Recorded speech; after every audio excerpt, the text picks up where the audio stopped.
السلام علیکم۔ آج کی اس ویڈیو میں ہم بات کرنے والے ہیں مضمون نگاری قرآن پاک۔ دوستو، اگر آپ نے ابھی تک ہمارا چینل سبسکرائب نہیں کیا تو پلیز سبسکرائب کریں۔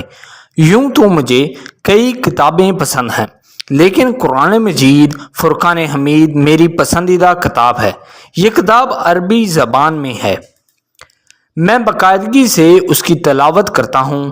اس کی تلاوت سے میری طبیعت کو بہت سکون ملتا ہے۔ اللہ تعالیٰ اپنی مخلوق کی رہنمائی اور ہدایت کے لیے ہر زمانے میں نبی اور پیغمبر بھیجتا رہا ہے۔ اللہ تعالیٰ نے ان پر صحیفے اور کتابیں نازل فرمائیں۔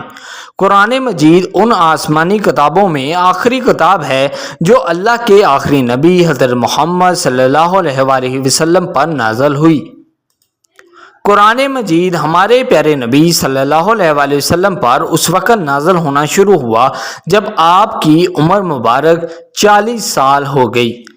قرآن کا نزول 23 سال میں مکمل ہوا۔ قرآن مجید ایک مکمل اور جامع کتاب ہے۔ اس میں زندگی کے ہر مسئلے کا حل موجود ہے۔ یہ وہ واحد کتاب ہے جس کی حفاظت کا ذمہ خود اللہ تعالیٰ نے لیا ہے۔ اس کتاب کو نازل ہوئے سینکڑوں برس گزر چکے ہیں، لیکن اس کی آیات میں ذرہ برابر بھی فرق نہیں آیا اور نہ کبھی اس میں کوئی تبدیلی آئے گی۔ قرآن مجید دوسری تمام آسمانی کتابوں سے افضل ہے۔ اس کی بہت زیادہ فضیلت ہے۔ اسے جس نے سچے دل سے پڑھا اور اس پر عمل کیا وہ جنت کا مستحق ٹھہرا۔ اس کا ایک حرف پڑھنے سے 10 نیکیوں کا ثواب ملتا ہے۔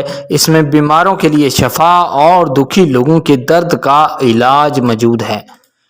سب سے بڑھ کر یہ کہ قرآن مجید دنیا کی وہ واحد بڑی کتاب ہے جسے مسلمان حرف بحرف حفظ کر لیتے ہیں۔ یہ کتاب لامحدود برکتوں کا مجموعہ ہے۔ یہ انسانوں کے لیے ہدایت اور رہنمائی کا سرچشمہ ہے۔ آئی ہوپ دوستو یہ ویڈیو آپ کو بہت پسند آیا ہوگا۔ پسند آیا تو پلیز ویڈیو کو لائک کریں، شیئر کریں اور ہمارے چینل کو سبسکرائب ضرور کریں۔ Thank you.